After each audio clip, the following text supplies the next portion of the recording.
This is KP with your first look at Farmers Dynasty.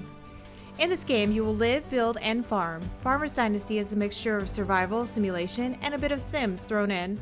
There is also missions and challenges to collect social points where you can spend like money to buy fields or farm equipment or even hire people to work.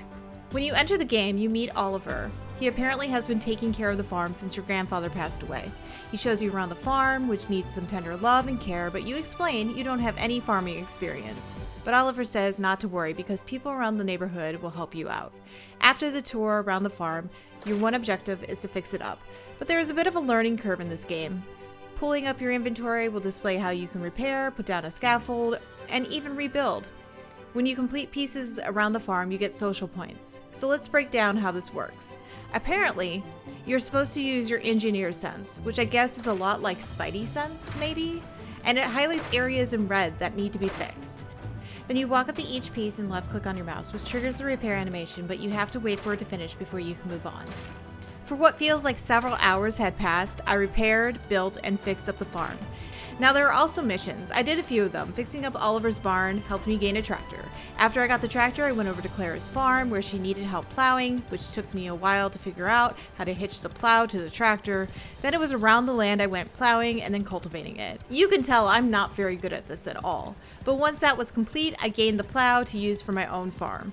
I also realized while playing that I could turn on the crosshairs, which makes repairing and building a little easier. You can also upgrade parts of your buildings. Just grab the sheet metal from the stash your grandfather left and click on a door and you can turn it into a metal door. Let's look closer at the art design. During dialogue scenes, it feels as if the developer decided to just keep the mouth moving as a way to show the person is talking, but it never synced up correctly with the sentences.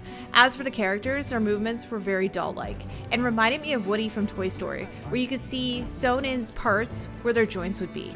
During the repair or rebuild animation, there are pieces of wood that are moved around, but the look of where you added the new wood doesn't match up with the old. To someone who has a touch of OCD, it does make me want to recolor the wood to make it match and blend in better. It's the same with the bricks. They don't match to the existing bricks. Overall, it just feels like the developers were trying to get this game out quickly.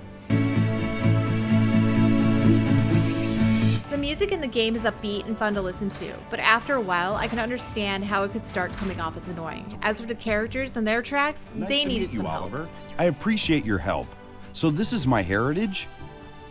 Yes, this nice farm and piece of land are all yours now. A lot of the dialogue seems forced, or even worse, just doesn't have any life to it. There are times where I was wondering if Oliver and the main character were the same person, but just different tones because they sound very similar. Farmers Dynasty, a game where you can grow your farming dynasty, get married, and hopefully survive both marriage and life. While that sounds great on paper, in reality, this game is still very rough around the edges. For those who suffer from digital motion sickness like I do, there isn't a ton of tweaks you can make on the options page. But if you want to get your hands on this game, it's available on Steam for about $30. But overall, this game isn't worth that kind of money. This is KP with your first look at Farmers Dynasty.